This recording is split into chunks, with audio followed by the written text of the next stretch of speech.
Star 9 TV news కి స్వాగతం. చిత్తూరు జిల్లా గంగాధర నెల్లూరు నియోజకవర్గం కార్వేటి నగర మండలంని వెలుగు కార్యాలయం నిర్వహించిన అంగన్వాడీ ప్రాజెక్ట్ జనరల్ బాడీ సమావేశానికి ప్రాజెక్టు పరిధిలోని ఎస్ఆర్పురం, కార్వేటి నగర్, వెదురుకుప్పం మండలాల్లోని 9 సెక్టార్ల అంగన్వాడీలు పాల్గొన్నారు. ముఖ్య అతిథిగా ఏపీ అంగన్వాడీ వర్కర్లు అండ్ హెల్పర్లు సిఐటియు యూనియన్ జిల్లా అధ్యక్షులు వాడా గంగరాజు విచ్చేశారు. ఈ సందర్భంగా వాడా గంగరాజు మాట్లాడుతూ గతంలో 42 రోజుల నిరవధిక సమ్మెలో గత ప్రభుత్వం మినిట్స్ లో ఇచ్చిన హామీలను సమ్మెకు మద్దతు తెలియజేసిన ప్రస్తుతం ప్రభుత్వం అంగన్వాడీ యాప్ను రద్దు చేసి మినీ సెంటర్లను మెయిన్ సెంటర్లుగా మార్చాలని కోరారు. అనంతరం కార్వేటి నగరం ఏకాగ్రీవంగా ప్రాజెక్ట్ నూతన కమిటీ చేశారు. అలాగే కమిటీ అధ్యక్షురాలు విజయ, ప్రధాన కార్యదర్శి మమత, కోశాధికారిణి లక్ష్మీ నరసింహ, ఉపాధ్యక్షులు భానుమతి, సుమలత పాల్గొన్నారు. వాళ్ళు అక్కడ చర్చిస్తారు. కార్వేటి నగరం ప్రాజెక్టులో ఈ సమస్యలు ఉన్నాయి, జిల్లా అధికారులతో మాట్లాడాలి. అందులో ఆ నెలలోనే కాదు, మీరు ఎప్పుడు వచ్చినా సిఐటి జిల్లా నాయకత్వం మీకు అక్కడ జిల్లా పీడీ గారు, ఇతర అధికారులందరూ అందుబాటులో ఉంటారు.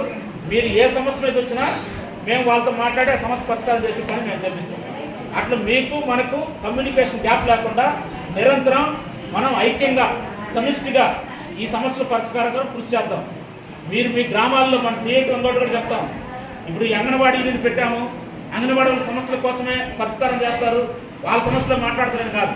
మీ గ్రామాల్లో చాలా సమస్యలు ఉన్నాయి, ఆ పద్ధతిలో ఐక్యంగా ఉంటారని ఆశిస్తూ మరొకసారి మీకు అందరికీ కూడా సిఐటి జిల్లా కమిటీ నుంచి ధన్యవాదాలు తెలియజేస్తున్నాం. ఈ 7 మంది మిగతా మీరు అంతమంది చెప్పిన వాళ్ళ పేరు కూడా చట్టాలు ఉన్నారు, వాళ్ళందరూ ప్రాజెక్ట్ కమిటీలో ఉంటారు. ఇది కాంగ్రెస్. ఇప్పుడు వీళ్ళందరి దగ్గర ఆమోదించే వాళ్ళందరూ కూడా చేతులు ఎత్తాల్సిందిగా కోరుతున్నాం. వీళ్ళందరూ మీకు ఓకేనా, చెప్పిన వాళ్ళ పేర్లన్నీ మీకు ఓకేనా, ఆమోదించే వాళ్ళందరూ కూడా చేతులు అందుకే రిపోర్ట్ పక్కన ఆపండి. ఓకే కాబట్టి మీరందరూ కూడా ఏకగ్రీవంగానే ఎన్నుకున్నారు. ఎల్ఐసి వాళ్ళు ఉన్నారు, బిఎస్ఎన్ఎల్ వాళ్ళు ఉన్నారు, ఇట్లా అన్ని రకాల ఉద్యోగులు మన సిఐటి అనుబంధంలో ఉన్నారు. వాళ్ళందరూ కూడా ఒకరోజు వేతనం సిఐటి చెల్లిస్తారు. అదే ఒకరోజు వేతనం ఆ యూనిట్ ఇస్తారు. ఇప్పుడు మన యూనిట్ కార్యక్రమం ఈరోజు మీటింగ్ పెడుతున్నాము, మీకు అందరికీ టీ ఇవ్వాలా? టీ ఇవ్వాలని నిలుస్తారు, ఈయనే భరించాలి. అందువల్ల మీరు ఒకరోజు వేతనం తగ్గిస్తే ఆ డబ్బుల్లో బ్యాంక్ చేసుకొని ఆ డబ్బుల నుంచో మీకు ఇచ్చేస్తారు.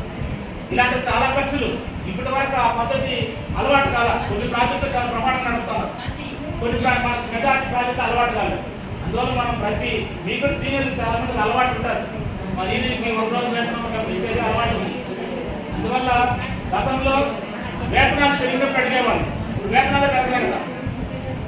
అందువల్ల ఇప్పుడు వేతనాలు పెరగలేదు కాబట్టి ప్రతి సంవత్సరం సిఐటి ఆనవాయితీ ప్రకారం ఒకరోజు వేతనం ఇవ్వాలి, సిఐటికి ఇవ్వాలి, ఇంకొక రోజు వేతనం అంగన్వాడీకి ఇవ్వాలి, సభ్యత్వం కట్టాలి. సభ్యత్వం వచ్చి కేవలం 30 రూపాయలే, వర్కర్కి 30 రూపాయలు, మినీ వాళ్ళకి హెల్పర్కి 20 రూపాయలు. అందువల్ల 20 రూపాయల రసీదు తనిఖిస్తారు, 30 రూపాయల రసీదు తనిఖిస్తారు. ఒకరోజు వేతనం వాస్తవంగా ఒకరోజు వేతనం మీకు 370 రూపాయలు, 350 రూపాయలు అవుతుంది వర్కర్. మినీ వాళ్ళకి 230 అవుతారు, హెల్పర్కి మినీ వాళ్ళకి. మన సభ్యత్వంతో కలిపి 410 వర్కర్కి, మినీ వాళ్ళకి, మెయిన్ హెల్పర్లకి 250. ఇది మనం జిల్లా కమిటీ నిర్ణయం చేస్తాం. అయితే 410 అవుతుంది వర్కర్కి, ఈయనకి 250 అవుతుంది. ఆ 410 తీసేసి 400 రోడ్డు మీద చేశారు. ఒకరోజు వేతనం